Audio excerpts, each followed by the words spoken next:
नमस्कार दोस्तों, आइए सुनते हैं आज की कहानी अधूरे अरमान। विक्रम के असमय चले जाने पर अपने नवजात बच्चे को गोद में लेकर आराधना फूट फूट कर रो पड़ी। अपने हाथों में फ़ोन लिए आराधना की आंखें बहने लगी थी। उसकी आवाज़ रुन गई थी, वह कुछ बोल ही नहीं पा रही थी। बड़ी मुश्किल से उसने कहा, खुश रहो। उधर से वरुण उसे फ़ोन पर बार बार बोल रहा था, मम्मी आप ठीक हो ना? बेटा मैं ठीक हूँ, थोड़ी देर में बात करती हूँ। यह कहकर आराधना ने फ़ोन रख दिया। आज उसे अपनी किस्मत पर यकीन नहीं हो रहा था। वह फटी आंखों से अपने आप को देख रही थी। फ़ोन रखने के बाद आराधना अपने बेडरूम में आकर अपने दिवंगत पति विक्रम की तस्वीर के पास खड़ी हो गई।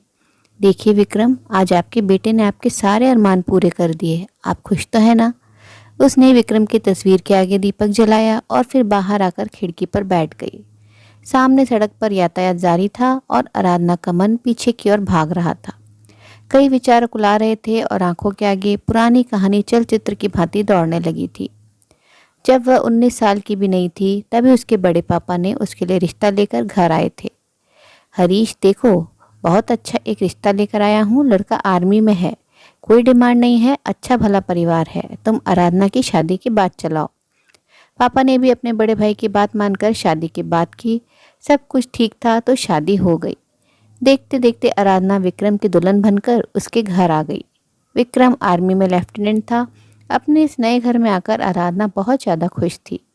एक नई जिंदगी, विक्रम सा पति, सब कुछ एक सपने की तरह था। 2 महीने बाद जब विक्रम अपनी नौकरी पर वापस गया, तब तक आराधना विक्रम के अंश को धारण कर चुकी थी।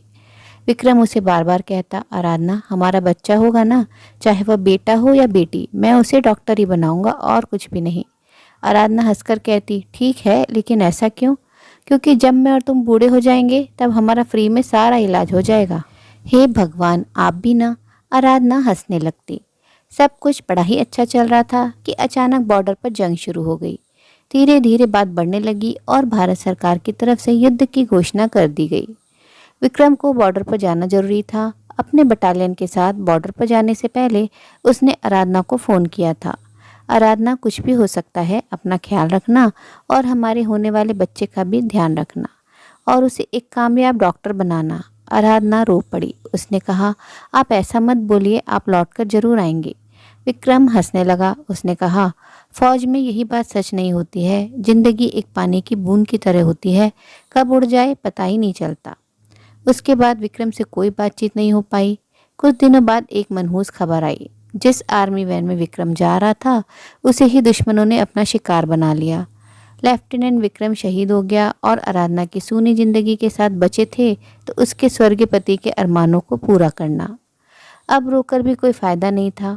आने वाले बच्चे को देखने को जितनी खुशी आराधना को थी, उससे बहुत ज़्यादा विक्रम को थी। अपने नवजात बच्चे को गोद में लेते हुए आराधना फूट फूट कर रो पड़ी। अब विक्रम कहीं भी नहीं था, थे तो सिर्फ उसके अधूरे अरमान। विक्रम के बाद आराधना ने उसके सारे अरमान पूरे करने के लिए अपनी कमर कस ली। उसने अपनी भावनाओं को कंट्रोल किया और उसकी सारी इच्छाओं को अपने सिर माथे लगा लिया। उसके ससुराल और मायके दोनों ही उसके साथ खड़े थे, इसलिए उसे बहुत ज़्यादा परेशानी नहीं हुई। उसने अपनी छूटी हुई पढ़ाई शुरू की। कई बार उसके ससुराल और मायके वालों ने उसके ऊपर विवाह का दबाव भी डाला, लेकिन आराधना के दिल में सिर्फ विक्रम था। उसने सीरियसली मना कर दिया। उसने कहा, मेरे पास विक्रम की निशानी है और वही मेरी ज़िंदगी है। मुझे अपने बच्चे को पालना है और कुछ नहीं। मैं अपनी ज़िंदगी इसके लिए अर्पण कर सकती हूँ। आराधना ने अपनी पढ़ाई जारी रखी। उसके बाद उसने पीएचडी किया और नेट की परीक्षा निकाल वह एक अच्छे कॉलेज में व्याख्याता के पद पर थी। उसका बेटा पढ़ाई में बहुत ही अच्छा था, मेहनती भी था। अपने पिता के प्यार से वंचित बेटे को देखकर आराधना उसे गले से लगा लिया करती थी। धीरे धीरे समय बीता। विक्रम और आराधना का बेटा वरुण अपनी पढ़ाई में आगे बढ़ता गया। आराधना के साथ खड़े रहने वाले उसके सास ससुर ईश्वर के भरोसे उसे छोड़कर परलोक चले गए और इस परीक्षा में पूरी लगन के साथ डटी रही आराधना। आज वरुण ने उसे फ़ोन कर चौंका दिया था। वरुण ने पूरे मेडिकल कॉलेज में प्रथम स्थान प्राप्त किया था। वह फाइनल ईयर का टॉपर था। आराधना को यकीन ही नहीं हो रहा था, ये सब उसे सपना लग रहा था। आराधना अभी भी विचारों में खोई हुई थी कि दरवाजे पर कॉलिंग बेल बजने लगी। बाहर आराधना के मम्मी पापा और भाई बहन थे। उन्होंने आकर उसे गले से लगा लिया। उसके पापा उसके सिर पर हाथ फेरते हुए बोले, शाबाश बेटी, मुझे तुमसे यही उम्मीद थी। आराधना की आंखें भर आई। उसने कहा, मम्मी पापा, मैंने विक्रम के सारे अरमान पूरे कर दिए। वह तो सिर्फ वरुण को डॉक्टर ही बनाना चाहते थे, पर वरुण तो टॉपर बन गया था। आज उसे कितनी तसल्ली मिली होगी।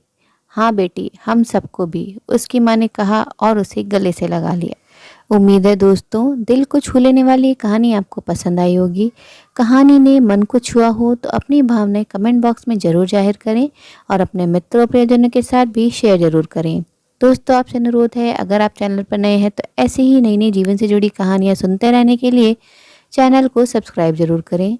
कहानी अंत तक सुनने के लिए आप सभी का दिल से बहुत बहुत शुक्रिया। तो फिर मिलते हैं अगली कहानी में। तब तक के लिए आप लोग अपना ध्यान रखिए, खुश रहिए, ऐसे ही कहानियाँ सुनते रहिए।